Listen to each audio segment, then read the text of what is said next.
There comes a time in every soul's journey when the world seems to turn against the innocent, when those you once trusted mock your sincerity, when your goodness becomes the very reason they choose to harm you. It's a strange pain, the kind that doesn't bleed outwardly, but tears you apart inwardly. You find yourself wondering, why would they do this? Why would someone try to destroy what I never took from them? There are people in life who cannot stand the light within you. They sense your quiet dignity, your pure intentions, and your unshakable faith, and it unsettles them. So they plot, they gossip, they twist your name, and they attempt to strip you of the very thing they lack themselves: honor. They think that by shaming you, they can rise above you. They believe that by staining your reputation, they can cleanse their own: envy. But what they do not know is this: when man tries to steal what God has given, it is not you who loses. It is they who sign the sentence of their own downfall. God never allows his chosen ones to stay in disgrace forever. You may walk through seasons of silence, of being misunderstood, of being accused without defense. But understand this: God records it all. Every word spoken in shadows, every attempt to humiliate you, every effort to strip away your worth, he sees it. And though he may seem silent, his silence is never absence. It is strategy. Because when God restores, he does not merely give back what was lost, he multiplies it. The very ones who thought they had destroyed you will live to see your dignity shine brighter than before. They will stand in quiet disbelief as grace crowns the very soul they once tried to bury. The same mouths that mocked you will be silenced by the glory of your restoration. God does not restore you in private. He restores you in front of those who tried to destroy you. Think of Joseph, betrayed by his brothers, sold like property, mocked and forgotten. Yet when the time came, God did not restore him in secret. He elevated him in the palace, right where his name was once erased. That is the pattern of divine justice. God allows humiliation not to destroy you, but to prepare the world to witness his power in your vindication. So, if you are in that season now, if people have stolen your dignity, mocked your faith, or tried to bury your name in lies, stand still. Don't try to fight them. Don't try to prove your worth. Let God do it. Because when he moves with perfection. The one who restores your dignity is not a man. It's the same God who created you, who anointed you, who knows your heart better than any whisper of the crowd. There will come a day when the same people who doubted you will whisper again, but this time it won't be in mockery, it will be in awe. They will see that the very storms they sent your way were the winds God used to lift you higher. They will realize that no one can take away what was divinely placed within you. Remember this truth. Your dignity does not come from titles, from validation, or from reputation. It comes from God's approval, and that approval cannot be stolen. Those who tried to disgrace you only revealed the purity of your soul. Those who tried to shame you have unknowingly positioned you for elevation. Because when man tries to reduce you, God rewrites your story with double honor. The pain they caused will not be wasted. It will be transformed into purpose. The tears you shed in secret will become the oil of your anointing. The places they pushed you out of will one day be the very grounds on which God exalts you. And when he does, it won't just be restoration, it will be revelation. The world will see that you were never broken, only hidden. You were never defeated, only refined. So, lift your head high. Your dignity is not lost, it's being renewed. The same God who allowed the setback will author the comeback. The same God who watched your humiliation will command your vindication, and when that day arrives, no man, no rumor, no memory of your pain will be able to overshadow the radiance of His glory upon your life. Because the story ends like this. They tried to steal your dignity, but God used their betrayal as the foundation of your honor. And when the divine restoration comes, you won't just be respected. You will be remembered as the one whom God Himself defended. There is a sacred mystery in the way God works, a pattern hidden in the pain of His chosen. Before He clothes a person in honor, He first allows them to be stripped of everything false. Before He crowns them with glory, He allows them to taste humiliation. It feels cruel when you're in it, but it is the divine classroom where humility, endurance, and faith are taught in their purest forms. When you are humiliated, God isn't trying to destroy your confidence. He's refining it. He's taking away the need for validation from man, so that when He elevates you, no opinion will be able to shake your peace. There are moments when you cry and ask, God, why did you let them do this to me? And heaven remains silent, not because God is ignoring you, but because He is working in ways your human mind cannot yet comprehend. He is not blind to your shame. He is not deaf to your tears. He is simply allowing the fire to burn away what cannot enter your next season. The humiliation they caused is not a signal of your fall. It is a sign of your preparation. Every chosen soul in Scripture had to walk through a valley of disgrace before being crowned in divine favor. Joseph wore the coat of many colors, but before he wore the robe of authority, he wore chains of slavery. David was anointed king, but before he sat on the throne, he hid in caves, hunted by the very people he once served. Even Christ Himself was mocked, spat upon, and stripped of dignity before resurrection revealed His glory. If humiliation touched them, it will touch you too, but only so that honor can follow. God allows humiliation because it reveals who you truly are when applause fades. It exposes the depth of your faith and the authenticity of your heart. When people mock you and you choose silence, when you are wronged but refuse to return evil for evil, when you are insulted yet continue to walk in grace, heaven takes note. You may think your silence is weakness, but it is power under control. God watches how you respond in humiliation, because your response determines your readiness for elevation. Sometimes, God hides your honor behind humiliation to test the motives of others. Those who truly love you will not abandon you when you fall. Those who were with you for your light will scatter when the shadows come. The exposure hurts, but it purifies your circle. God lets the season of humiliation separate those drawn to your glory from those drawn to your soul. By the time He restores you, you'll be surrounded not by flatterers, but by genuine hearts. The world has taught us to equate public disgrace with failure, but in God's design, humiliation is not the end, it is the womb of transformation. It is where false pride dies and true character is born. The tears you shed in humiliation water the soil of your future greatness. The people who laugh today will one day realize that their mockery became the sound of prophecy, because the more they humiliated you, the higher God planned to raise you. When you look back one day, you'll see that you needed this breaking. You needed to be misjudged so you could stop explaining yourself. You needed to be underestimated so you could discover your strength in God, not in approval. You needed to lose certain people so your heart could make room for divine purpose. The humiliation they gave you was not random, it was sacred. And when the time of restoration arrives, you will not rise bitter or vengeful.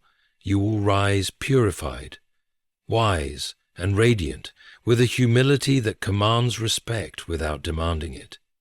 The same people who tried to humiliate you will have to admit that your grace under fire revealed something they could never steal: your dignity before God. So if you are in that painful season right now, where whispers replace your name and silence feels heavy, stand still. The humiliation is not your burial, it's your planting. God allows you to be buried in shame only to resurrect you in honor. The deeper they bury you, the higher He will lift you. You are not being forgotten, you are being prepared, and when your time comes, you will understand why God let you walk through the valley of humiliation, because the mountaintop of honor waiting for you required it. There are moments in life when your name becomes the battlefield. People who once smiled in your presence begin to whisper behind your back. They twist your words, question your motives, and spread lies with the intention of tearing down everything good you've ever built. And you stand there, shocked, broken, trying to understand how kindness could be repaid with cruelty.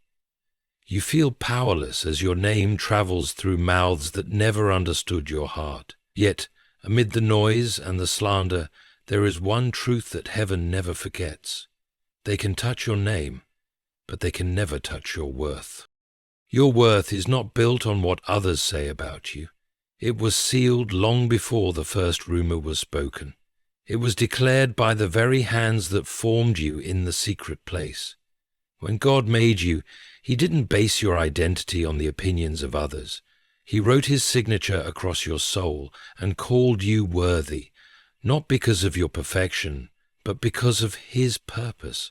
And that purpose cannot be undone by gossip, envy, or betrayal. Be corrupt. When people attack your name, they are revealing the weakness of their own hearts. They see something in you that confronts what is missing in them. Your integrity irritates their deceit. Your peace unsettles their chaos. Your light exposes their shadows. So instead of changing themselves, they try to change how others see you. But even if they stain your name in the eyes of man, they can never rewrite your name in the book of heaven. There will be times when the weight of false words feels unbearable, when you hear your name being dragged through conversations and you want to scream, "That's not who I am." But God says, "Be still." Because vindication is not born in argument, it is born in silence. You don't have to chase your reputation when the truth lives inside you. The same people who believed the lies will one day witness the evidence of your worth. Time always reveals what gossip tries to hide. You see, reputation is what people think you are. Character is what God knows you are. And when your reputation is attacked, God uses that fire to strengthen your character. He allows your name to be bruised so your spirit can learn endurance. He permits the whispers so your heart can learn to trust His voice above all others. They can bruise your image, but they cannot break your essence. Think of Job. The man lost everything: his wealth, his family, even his health. His friends accused him, assuming his suffering meant guilt. But Job's worth wasn't tied to their judgment. It was rooted in his relationship with God. When the season ended, God restored double what was lost, not because Job fought to defend his name, but because he trusted God to protect his integrity. The same will happen for you. The same God who defended Job's honor will defend yours. The danger of being misunderstood is that it tempts you to explain yourself to those who are not listening. But remember, the truth doesn't need defense. It needs time. God's justice may seem delayed, but it is never denied. Every lie spoken against you becomes the soil for a greater testimony. The same mouths that mocked you will one day speak of your strength. The same ears that heard rumors will hear of your restoration. Do not waste energy trying to repair what others have broken in conversation. Let your peace be your protest. Let your endurance be your evidence. When you refuse to bow to bitterness, you demonstrate a level of dignity that no lie can erase. The storms they sent your way will become the very winds that carry you to a higher ground of grace. Understand this: when people try to destroy your name, it's because your presence carries weight. You are never ordinary, and that's why you attract both admiration and attack. The more light you carry, the more shadows try to form around you, but they cannot dim what God Himself has illuminated. The worth He placed inside you is eternal. It cannot be diminished by opinion, rumor, or rejection. So stand firm. Your worth is not on trial. It is established, unshakable, written in divine ink that cannot be erased. The day will come when those who questioned your value will see what God saw all along. A person who was never defined by noise, but refined by grace. And when that day arrives, your silence will speak louder than any defense ever could. You'll realize that every attempt to destroy your name was actually a divine setup for God to reveal your worth. They touched your name, but your worth, your purpose, your divine identity remained untouched, glowing brighter through every storm, because what God ordains, no man can undo. There are moments when heaven feels unbearably silent. You've prayed until your voice trembled. You've cried until your eyes burned. You've waited for God to act, but all you've received is delay. The people who wronged you seem to move forward in triumph while you sit in the ashes, wondering if God has forgotten your name. You start to ask yourself, if God truly saw my pain, why hasn't He done anything yet? Why hasn't He cleared my name, opened the door, or brought justice? But what you call delay, God calls design. What feels like silence is strategy. His timing is not neglect, it's precision. When God delays, it's never because He's undecided. It's because He's orchestrating something far beyond your understanding. You are not waiting for nothing. You are waiting for alignment. Every piece, every person, every circumstance connected to your restoration must be positioned perfectly. If God moved too soon, the impact of His justice would be incomplete, so He waits. Not because He enjoys your pain, but because He's preparing the perfect moment for your vindication, to speak louder than any defense you could ever make. Think of Joseph again. When he sat in that prison, forgotten by the butler who promised to help him, it seemed like God had delayed His promise. 2 long years passed in silence, but that delay wasn't a denial. It was preparation for Pharaoh's dream. The moment Pharaoh called, Joseph walked out of that cell and straight into destiny. No explanation, no apology, no warning. One day he was a prisoner, the next, a ruler. That's what divine delay looks like. It may feel endless, but when it ends suddenly and gloriously. When God delays, He's also testing your posture. Will you stay faithful when the applause stops? Will you trust Him when the evidence of His presence fades? Because faith that only survives in favor isn't faith, it's convenience. But faith that endures through delay becomes unstoppable. Delay refines you. It strips away impatience, self-dependence, and pride, until you trust rests solely in Him. When you've learned to worship in waiting, you've already won half the battle. There's a sacred strength that grows in the waiting room of heaven. Every day you choose not to give up, every time you pray when you'd rather quit, every moment you bless instead of curse, you're building something eternal. And while you wait, God is working in silence. You don't see it yet, but angels are moving, hearts are shifting, and paths are being cleared. The same God who allowed the delay is the one who will make sure it ends at the most divinely appointed time. Delay also humbles the soul. It teaches you to let go of the illusion of control. It reminds you that destiny is not rushed, it's revealed. If you received everything you prayed for the moment you asked, you would never learn endurance and you would never appreciate grace. Some delays are mercy disguised as frustration. They protect you from premature exposure, from unprepared hearts, from environments not ready to honor what you carry. God isn't just preparing the blessing for you, He's preparing you for the blessing. And while you wait, others may laugh. They may mock your patience and call your faith foolish. But what they don't know is that your delay is building a story too powerful for shame to destroy. When God finally moves, no one will be able to say it was coincidence. They'll know it was Him. Because when divine strategy unfolds, it always leaves fingerprints of the miraculous. You might not see the pattern now, but one day, looking back, you'll understand that every delay was perfectly timed. The moments you thought were wasted will become the very chapters that define your testimony.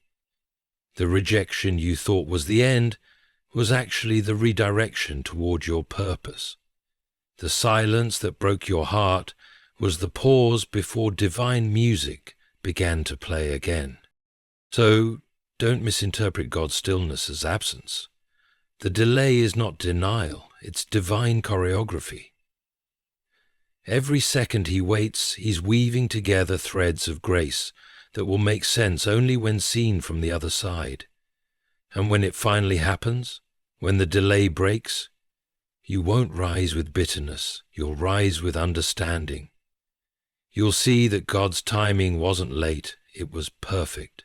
The same people who thought your story had ended will watch, stunned, as your restoration unfolds in a way no human could have planned. Because the truth is, when God delays, He's not postponing your destiny, He's positioning it. And when the clock of heaven strikes, no force on earth will be able to stop the door that opens, the favor that falls, and the dignity that returns.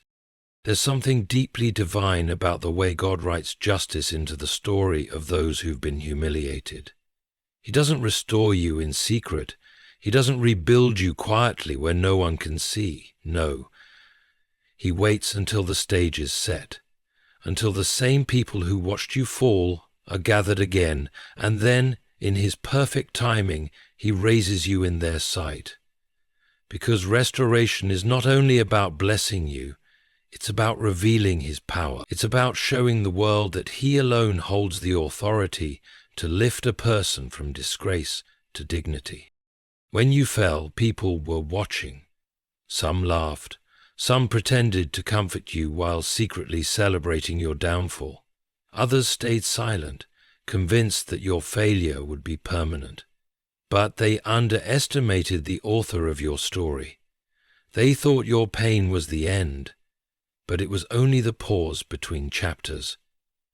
God allowed the fall not to destroy you, but to create witnesses for the miracle that was coming. He doesn't waste your pain. He uses it as proof of His glory.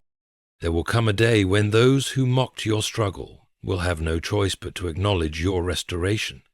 They'll see the same name they tried to ruin being honored. They'll see the same person they called finished walking in favor. And in that moment, they won't just see your success, they'll see God's justice. Because divine restoration always carries a message. No one can bury what God has chosen to rise. Look at Job. When his world collapsed, everyone assumed it was over. His friends judged him, his name was questioned, and his life was reduced to ashes. But when God restored Job, He did it publicly. The scriptures say, "The Lord restored the fortunes of Job, and gave him twice as much as before." And what's more, those same friends who accused him came to his house, brought him gifts, and comforted him. That's how God works.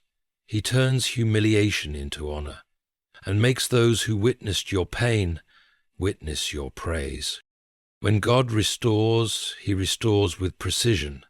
He knows who needs to see it. He knows who spoke against you. He knows who sat quietly while others defamed you, and when he decides it's time, he won't whisper your comeback. He'll announce it. He'll set the table of your blessing right in front of those who once doubted your worth. You prepare a table before me in the presence of my enemies. That verse isn't poetic, it's prophetic. It's God saying, they need to see what I do with the one they tried to break. Sometimes the reason your restoration seems delayed is because God is gathering the audience. He's ensuring every eye that witnessed your fall will also witness your rise. You may feel forgotten, but the truth is, you're being positioned. Your comeback isn't meant to be quiet, it's meant to be undeniable. When he lifts you, he'll do it in such a way that no one can question who was behind it. And here's what's beautiful. When restoration comes, you won't rise with arrogance. You'll rise with grace. You won't boast in your triumph. You'll testify of his mercy. The same people who laughed will see humility in your success, peace in your power, and love where bitterness could have lived. That's how they'll know it's divine. Because when man restores, it's for pride. But when God restores, it's for purpose. Your restoration isn't revenge, it's revelation. God is revealing that no lie lasts forever, that no betrayal can rewrite destiny, that no shame can silence the one he has chosen. Every time you were mocked, he took note. Every tear that fell was counted. Every silent night of questioning was recorded in his book. And now he's preparing a moment so beautiful, so redemptive, that even your pain will thank him. There's something sacred about being raised where you were once broken. The same ground that saw your humiliation will witness your honor. The same people who called you a failure will see your fulfillment. That's the poetry of divine justice. It restores not just your life, but your dignity, your reputation, and your name. So if you're wondering why your restoration hasn't come yet, remember this: God is not just preparing your blessing, he's preparing the audience. When he restores you, he wants the world to see what happens when grace steps into the ruins. He wants those who spoke against you to see the fruit of your faith. And when that day comes, you won't need to say a word. Your peace will speak for you. Your success will testify for you. Your transformation will be your defense. Because that's how God works. He restores in the open. He doesn't just redeem, he reveals. And when he does, the echo of your comeback will reach the same corners where your name was once dragged through the mud. The whispers of shame will be drowned out by the sound of divine glory. And those who once said, "You'll never rise again," will have to admit, surely the hand of God was upon them. The hand of God remains, surely the hand of God was upon them. There are seasons when life strips you of everything that once made you feel seen. The smiles fade, the support disappears, the people you believed in most turn their faces away. You begin to feel as though your dignity has been shattered, like a mirror that can never be made whole again. But what if I told you that the God who sees in secret does not just restore what's broken, he multiplies it. When he restores dignity, he doesn't simply hand back what was stolen. He gives it back with increase, refinement, and divine authority. When the world takes from you, it diminishes your sense of worth. But when God restores you, he doesn't return you to who you were. He transforms you into someone greater. The pain you endured refines your humility.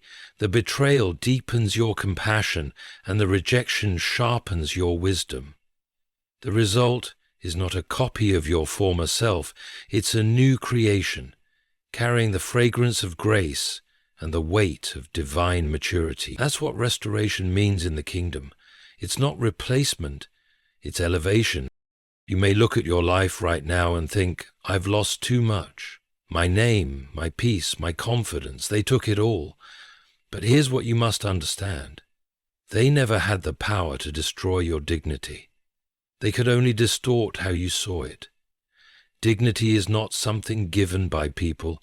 It's breathed into you by God. It's divine, unbreakable, and eternal. It may get buried under lies, but it can never die. When God begins to lift you again, that buried dignity rises stronger than before, untouched by human corruption, untouched by shame. When God restores your dignity, He does it through transformation, not compensation. He doesn't merely return what was lost. He makes you into someone whose worth no longer depends on anyone's approval. Before the betrayal, your dignity might have rested on being accepted, but after the fire, your dignity rests on the unshakable truth that you are chosen, redeemed, and loved by God Himself. You stop begging people to see your value because you finally understand who defined it. Consider Ruth. She entered Bethlehem as a widow, poor, unseen and broken. Society had written her off as forgotten. But through divine orchestration, God placed her in Boaz's field, not just to survive, but to be restored. Her story didn't end in poverty or shame. It ended with her becoming part of the royal lineage that would one day bring forth kings. The woman they once pitied became a vessel of honor. That's how God restores dignity. He rewrites the narrative so completely that your past no longer resembles your present. The pain you've endured has prepared you to wear honor with humility. The nights you spent crying have given you compassion that no crown can teach. The people who disrespected you have unknowingly refined your grace. You see, when God restores your dignity, He doesn't remove the memory of your humiliation. He redeems it. What once embarrassed you becomes your testimony. The same places where you once felt small will become altars of victory. And when your dignity returns, it won't be fragile like before. It will carry authority.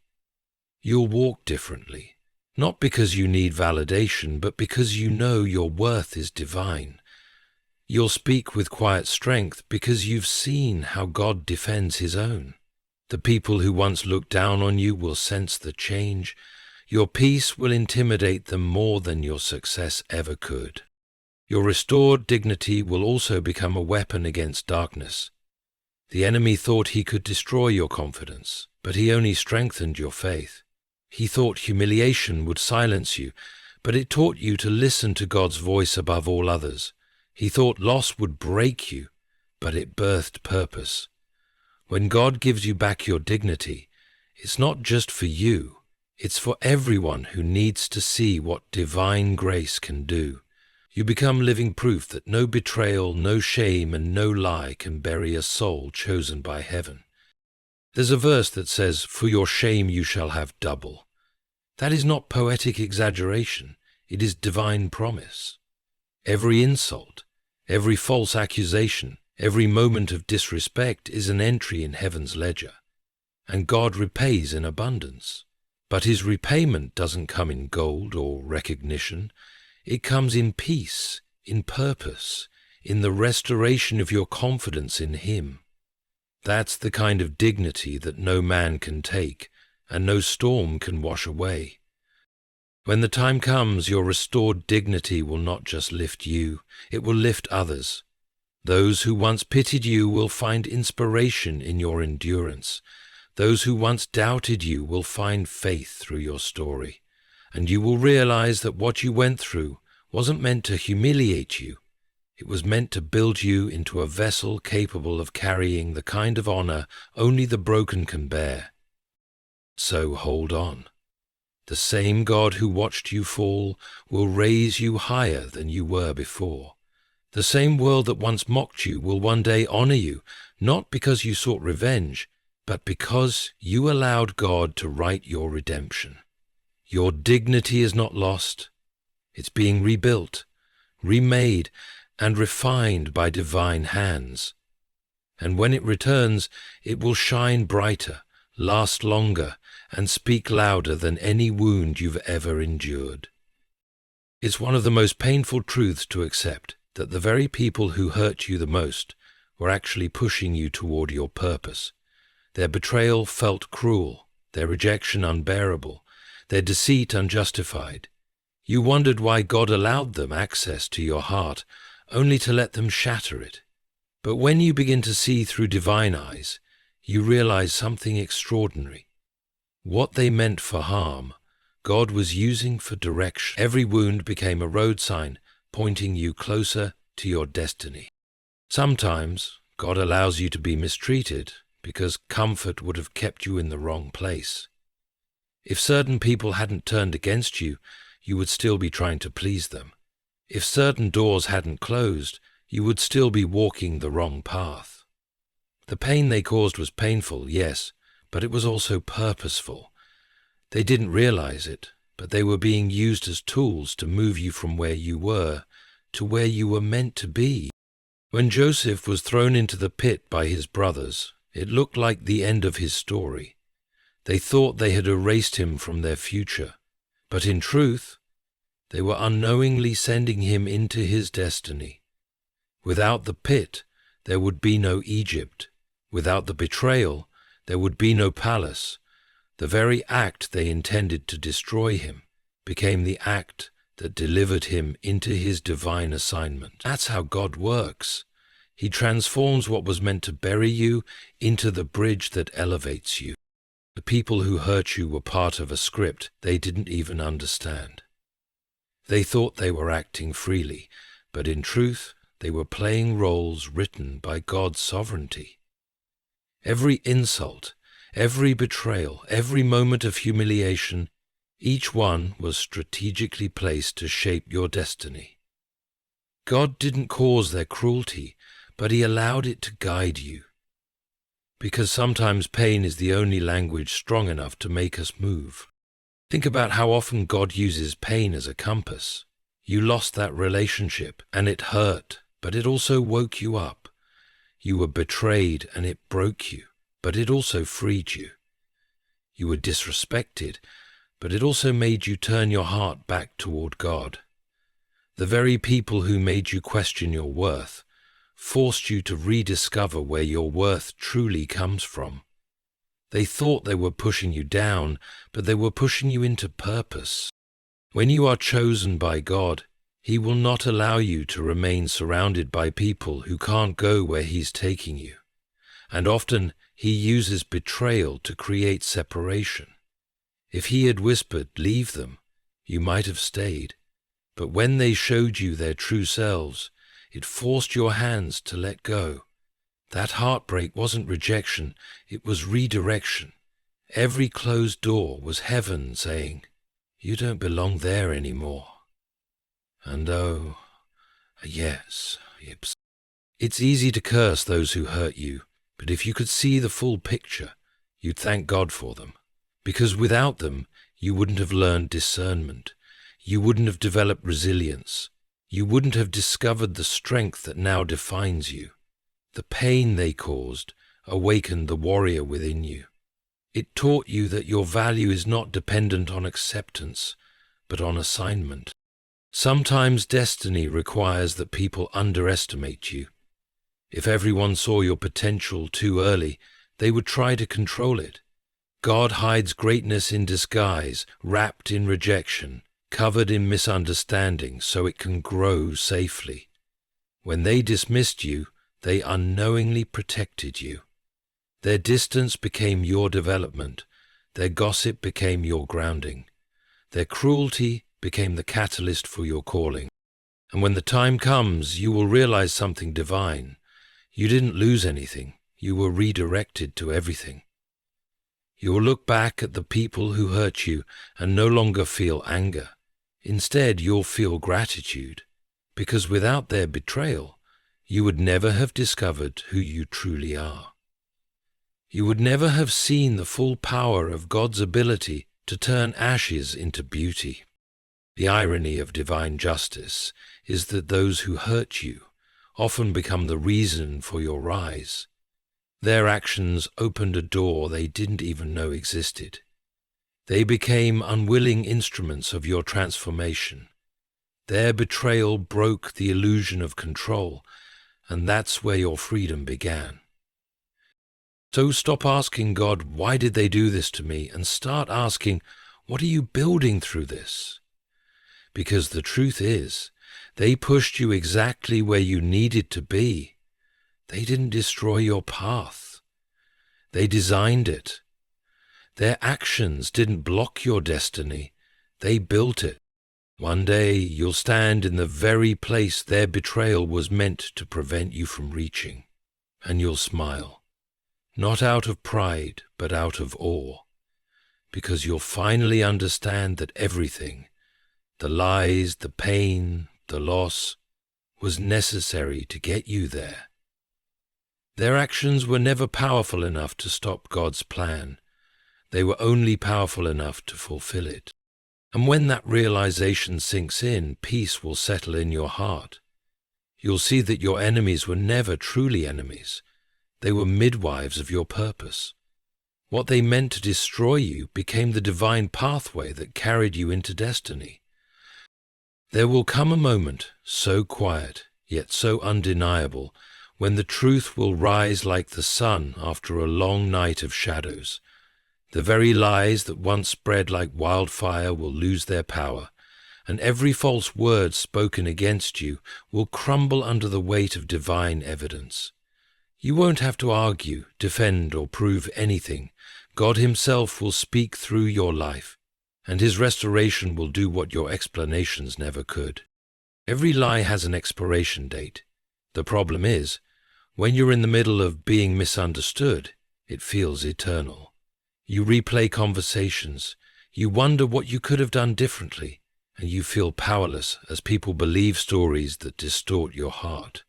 You want to shout, "That's not me!" But every word you speak seems to make things worse. That's when God whispers, "Be still, I will fight for you while you stay silent." God's truth doesn't rush, it reveals. And when it does, it comes with clarity that no rumor can survive. You see, lies are built on the foundation of manipulation, but truth is rooted in eternity. Lies spread fast, but truth endures. People may have believed the false version of you for a season, but when God restores, He exposes everything hidden in darkness, not through vengeance or drama, but through undeniable fruit. He lets your peace, your growth, your integrity, and your favor speak louder than any defense ever could. When the time is right, the very mouths that once spoke against you will fall silent, not because they were silenced by force, but because the contrast between what they said and what God has done will be too obvious to deny. The same people who mocked you will be forced to acknowledge that grace has done something supernatural in your life. They won't understand how you survived, how you kept your peace, how you continued to walk with dignity, but they'll know it was not by human strength. It was divine. God's truth doesn't need permission to shine. It waits patiently, letting lies tire themselves out, and then, when the moment is right, it steps forward. Not as noise, but as light. And light doesn't argue with darkness, it simply makes it disappear. You don't have to fight to clear your name. God will clear it through His favor. You don't have to confront those who lied. God will confront them through conviction. And when He restores, the truth becomes so radiant that even those who doubted you will have no choice but to see. Sometimes God allows lies to circulate because they serve a divine purpose. They separate the true from the false, the loyal from the opportunistic, the faithful from the pretenders. Lies expose hearts faster than truth ever could. They make people reveal who they really are. And though it hurts to watch, it's necessary for God to refine the circle around you before He blesses you. He will not let you carry deceit into your destiny. And here is the wonder of divine justice. When God restores, He doesn't just prove your innocence. He exalts His truth. Your comeback becomes His testimony. People stop saying, "Look what they did," and start saying, "Look what God did." because your restoration will carry a glory that no human effort could produce. It will be too measured, too perfect, too poetic to be coincidence. It will bear the unmistakable signature of heaven. Think of Daniel. His enemies lied to destroy him, using deceit to turn a king against his faithfulness. They thought they had silenced him in the lion's den. But when God delivered him, Daniel didn't need to argue his loyalty or defend his name. The lions themselves became his defense. The mouths that sought to destroy him were silenced, not by debate, but by divine power. That's what God does. He uses deliverance to declare truth. The same will happen for you. The truth will rise, not through your anger, but through your anointing. Every blessing, every breakthrough, every moment of peace will speak on your behalf. People will begin to say, there must have been more to their story than we thought. And the ones who spread the lies will carry the weight of their own deceit, for the truth always returns to confront the one who tried to bury it. You may not see it now, but one day the full story will unfold. The same voices that once distorted your name will be silenced by the undeniable evidence of God's favor on your life, your endurance, your forgiveness, your quiet strength. All of it will testify to a higher truth. And through your restoration, God will not only clear your name, He will glorify His own. So stop worrying about what they're saying. Stop trying to control the narrative. The truth doesn't need your defense. It has God as its witness. When He decides to move, He'll do more in one moment than you could in a lifetime of explanation. And when that moment comes, you won't feel the urge to boast. You'll simply stand in awe, knowing that God kept every promise. You'll see that His silence was never absence, it was a setup. He let the lies run their course so that when He revealed the truth, no one could mistake who was behind your restoration. Because in the end, that's what divine justice looks like, not loud revenge, but quiet revelation. Every lie fades, every false witness falls silent, and only God's truth remains, radiant, undeniable, and eternal. There comes a time in every believer's life when the pain finally begins to make sense, when the broken pieces start forming a picture so divine, so deliberate, that you can only fall to your knees in awe. Everything you went through, the betrayal, the humiliation, the lies, the silence, was never random. It was the pathway to your restoration. What they tried to destroy became the very soil where God began to build something unshakable inside you. And Namu became the silent. You see, the story was never about what they took from you. It was about what God was preparing in you. They tried to strip you of dignity, but they didn't know you were being refined for destiny. They thought the pain would silence you, but it deepened your voice. They believed the shame would destroy you, but it awakened your spirit. And now, the same God who watched you fall in tears will cause you to rise in triumph. Every hidden wound you carried is about to be healed in the open. Every lie spoken in darkness will be overshadowed by the light of your truth, and the same mouths that whispered your downfall will one day speak of your strength. Because God does not restore halfway, He restores completely. He gives beauty for ashes, honor for humiliation, and double for all your trouble. The world saw your breakdown, but they will witness your breakthrough. The very eyes that looked down on you will now look up, not because of pride or revenge, but because the glory of God will be resting upon you. Your dignity will not return the same, it will return greater, deeper, radiant with the fragrance of divine grace. And when that moment arrives, you won't even feel anger toward those who wronged you. you'll understand that they were only instruments in a much larger symphony of purpose. They didn't know they were helping God write your testimony. They didn't know that their betrayal was building your crown. You'll forgive not because they deserve it, but because you've outgrown the pain. So, lift your head. Wipe your tears. The season of humiliation is over. The season of restoration has begun. You are not forgotten. You are favored. You are not broken. You are becoming. Every tear you've shed has watered the ground of your next chapter, and soon that chapter will begin with these words: "The Lord has restored the dignity they tried to steal." When it happens, remember this: it wasn't your fight that brought you victory. It was your faith. You didn't win because you defended yourself. You won because you trusted God to defend you.